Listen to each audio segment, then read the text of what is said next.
And a very good morning to you. It's John Fradgley from the Bell Legal Group, back with you for another program of The Law and You this Tuesday morning. Your opportunity to get free legal advice between now and 9:30. All we want you to do is get on that telephone as soon as you possibly can, 55208888. That number again, 55208888. And apologies for the music intro to the program this morning, but unfortunately they were having a few little issues with the phone system because the internet was apparently temporarily down, but that's all been resolved now, so you can certainly call straight through on 55208888. Of course, if you live south of the Tweed River, don't forget you need to put 07 in front of the number.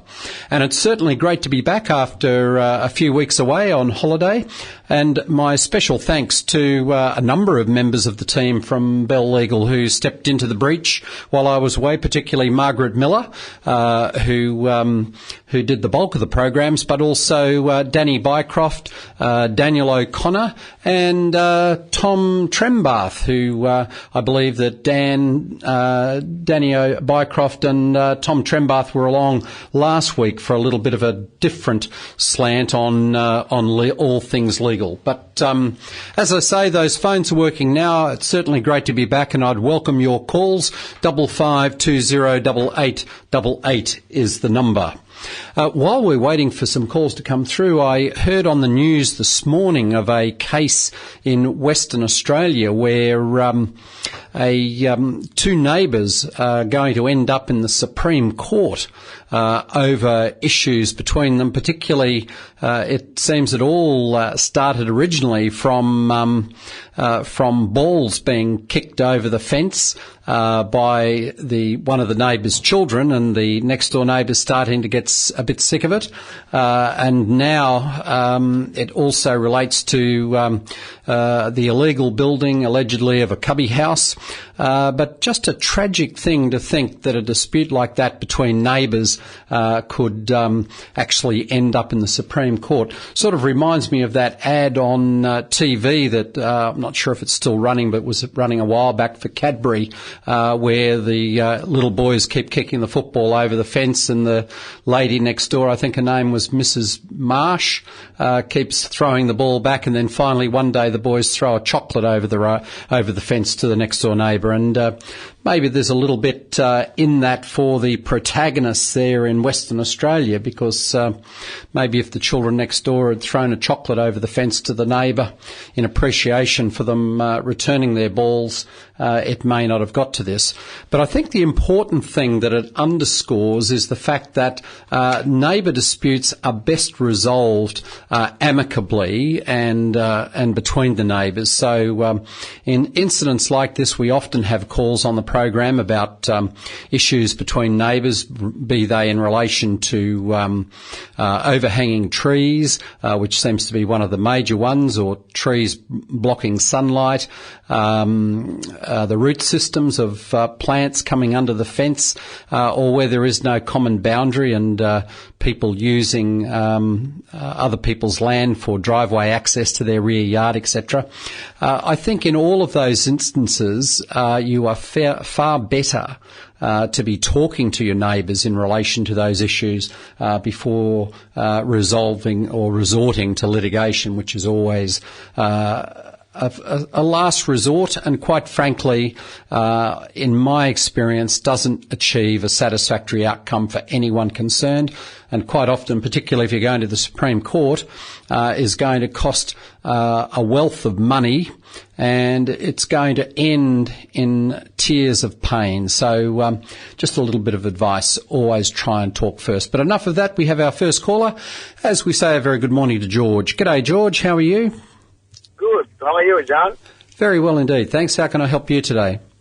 I want to ask you a question regarding I've been married a second time, and the children, they don't get on with my wife. What's the rule on the will, like when you pass? it's true that you have to give a quarter what you own to your kids, or what's exactly the law is? Well, the situation is that any person making a will is open to leave their estate however they may deem fit. However, the law lays down that if you fail to provide for certain people who classify as claimants in relation to your estate, then there is the potential that your will may be challenged. So there's certainly no requirement that you leave a quarter of your estate to your children, that you leave any particular share of your estate, in fact, to your spouse. But the reality is that your spouse, your children, and anyone who is financially dependent upon you at the time that you pass away comes within the class of persons who are legally able to make a claim on your estate for provision out of the estate on the grounds that they've not been adequately provided for. So in your situation where you've got a second marriage, and it sounds to me from what you're saying that you've got children from your first marriage and no children to your second marriage, is that right? Yes, no, I have one child for the second marriage and two children at the first marriage. Right. But the first two children, they're 4 years of age. Mm-hmm. One is 39, one is 40, so they don't depend, Yes. They don't depend on me, sort of thing. No, that's right. But notwithstanding the fact that they're not dependent upon you, because they are your children, they do have a claim. They come within a class of persons who would be entitled to make a claim on your estate if you fail to make provision.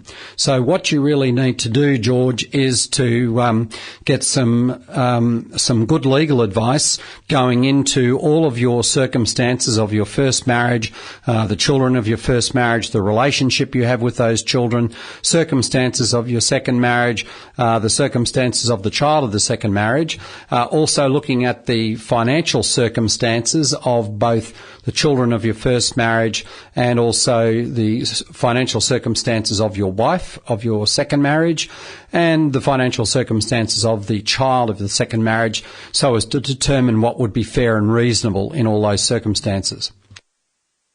If they contest the will, who pays for the legal? Well, it just depends. There previously was a general rule of thumb that the costs would be paid out of the estate. However, that is no longer LAW law. The courts are increasingly looking to costs orders in relation to estates, and in certain circumstances where they believe that the claimant in relation to the estate was not worthy to make the claim, the courts have been known to make orders for costs against the unsuccessful litigant. So it's by no means laid down that the cost will be automatically paid out of the estate.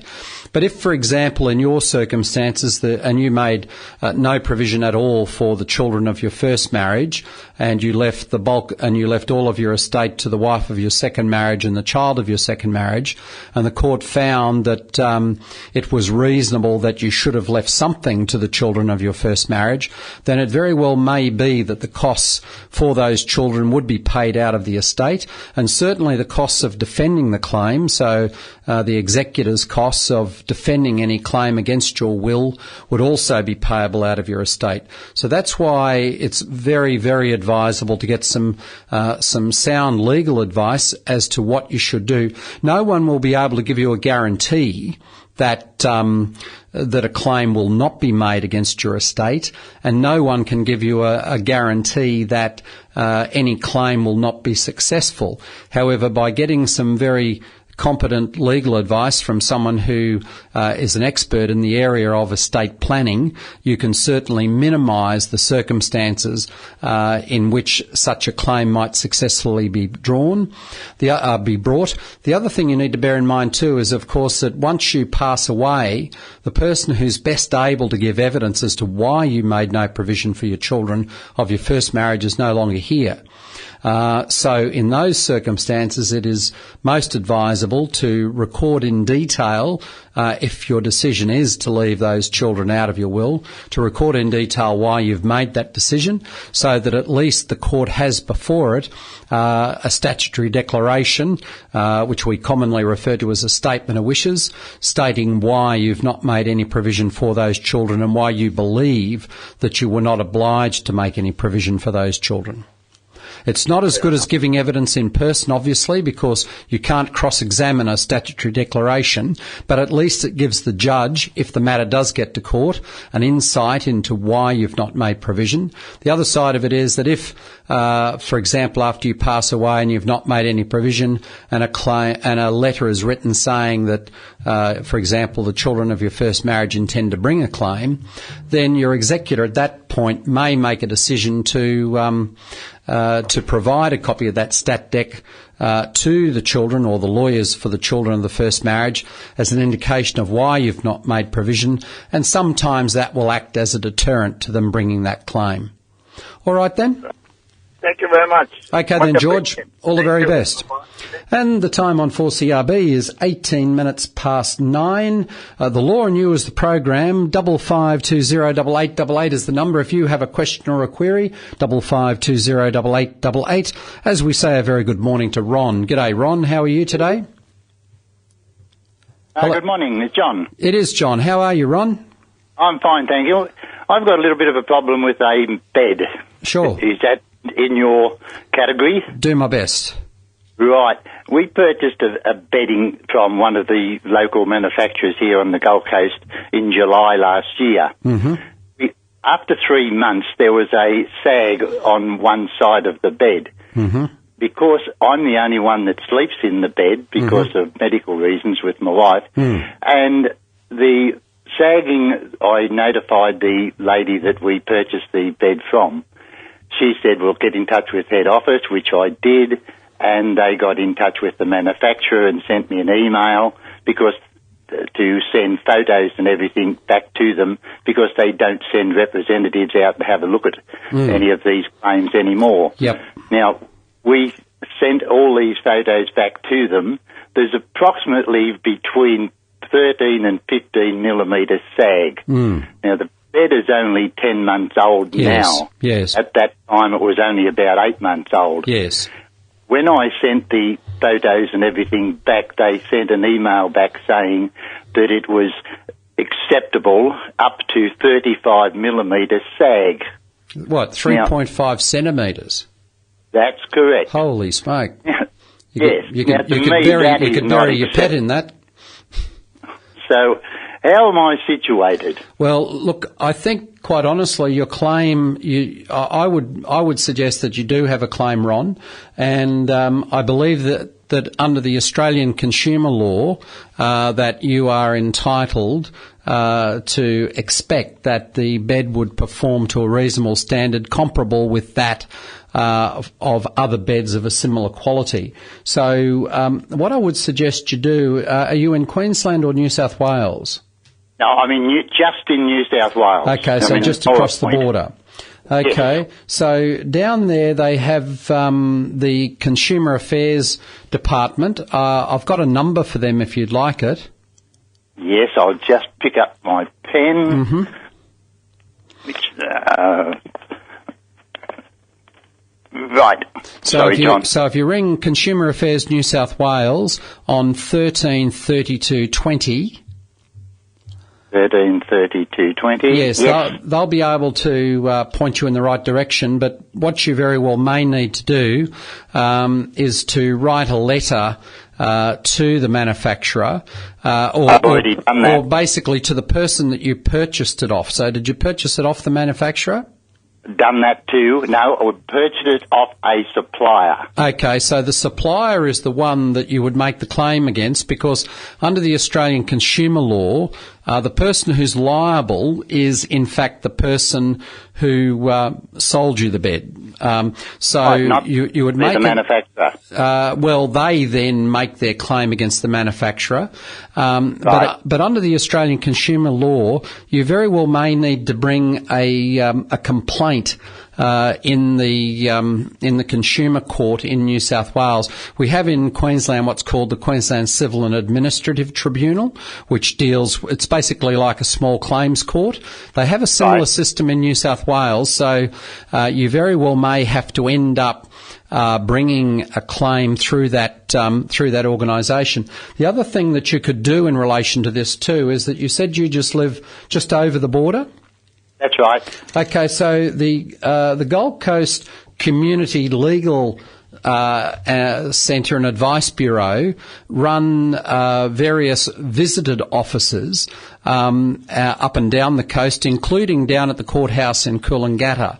Now, although this is you're in New South Wales, the Australian consumer law is a federal law. So if you were to go to if you were to ring the Gold Coast Community Legal Centre, I'll just give you their number. You've still got that pen there? Yes. Okay, so their number is 5532 9611.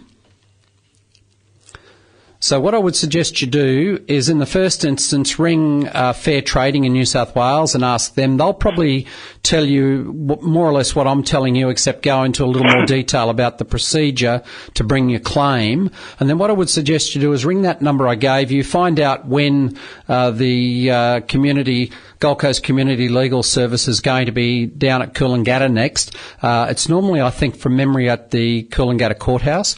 So you could go and make an appointment and go and see someone there, and they very well may be able to assist you with the completion of the forms, etc., that you need to do, or alternatively, to write a letter, to assist you in writing a letter to the supplier, but basically quoting the relevant provisions from the Australian consumer law under which you're protected.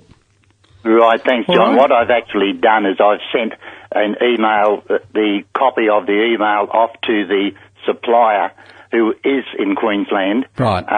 And the one that I sent to the manufacturer, right, so that the supplier knows exactly what was said to the manufacturer and what the photos and that were there. Yes, yes. Well, I think if you're being met with a wall of silence, Ron, quite frankly, it's time to step it up a little bit. And I think particularly if you can send them a letter which quotes the relevant provisions from the Australian consumer law, they'll know that you've had legal advice. They'll know your fair dinkum.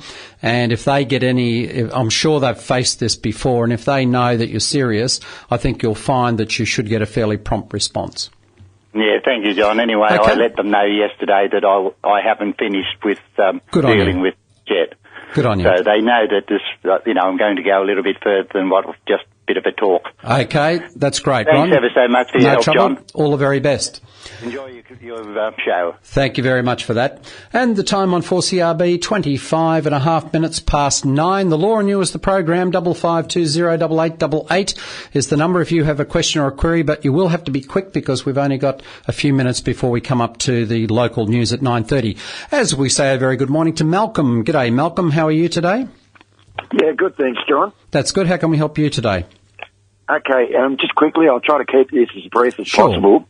In November of last year, I became the power of attorney for my elderly mum. Mm-hmm. In the course of doing as much, I organised the usual advanced health directives and the like. Mm-hmm. But also, I started to do an investigation into her financial affairs, dating back to the early 90s. Mm-hmm. And I couldn't help but notice, in my inquiries, particularly with the titles office, there would appear to be a substantial amount of money that's missing from my elderly mum's estate. I don't understand how the titles office would determine that there's money missing. It was properties that she had owned over the years. Oh, that she'd owned and sold, and you can't account for where the proceeds of sale have gone. Exactly. Right, exactly, okay. Yeah. Okay, now, I've since learned I never even knew that there was such a thing as a family trust in her name. Right. I learnt that first and foremost. Mm-hmm. I also learnt that the trustee was a company. Mm-hmm. And I also learnt that a substantial amount of money had disappeared within a short period of time. Mm-hmm. And I also learnt that my younger sister was at that time when all the money went missing, director of the company that was the trustee for my mum's family trust. Now, the reason why I'm asking you is all of this money, and we're talking a substantial amount of money. What is the possibility of recovering this money to begin with? Right. That's just that the younger sister all of a sudden went out and bought property in her own name, with the proceeds from the sale of one of my mum's properties. What's the likelihood or the prospect of recovering these monies? Well, if there's been fraud committed, then the prospects would be quite good. I mean, your sister, there's a few issues involved. One is fraud. The second one is the duties of a trustee, the fiduciary duties of a trustee to act in the best interests of the trust. What you need to investigate, though, Malcolm, is who were the directors of the trustee company? So was your mother also a director, or was it only your sister? Yes. Okay, because so you need to look at is in relation to any allocation of funds from the trust, there should be minutes of the trustee which has said what was happening with those funds. So there's a few issues there. Right. Do you know who your mother's accountant is? The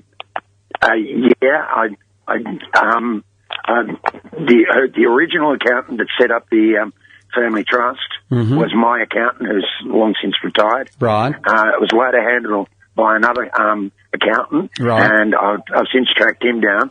But I've actually spoken with the police about it, and the police said to me that you need to get a copy of the what's known as the trust deed. Yeah, well, you would. Well, the accountant should have a copy of that, because if he's been lodging tax returns, so you need to do that. You need to get a copy of someone should hold a copy of the company register, and in the company register should be the minutes of all the meetings that have been held of the trustee company to determine what decisions have been made. So they're your starting points. But for example, if there have been minutes of meetings, and the other thing is to look at whether your sister was a beneficiary of the trust, and if she was a beneficiary, and there are minutes of meetings of the trustee company that have where the meetings have been legally held and resolved to distribute funds to her, then there may not be anything that you can do.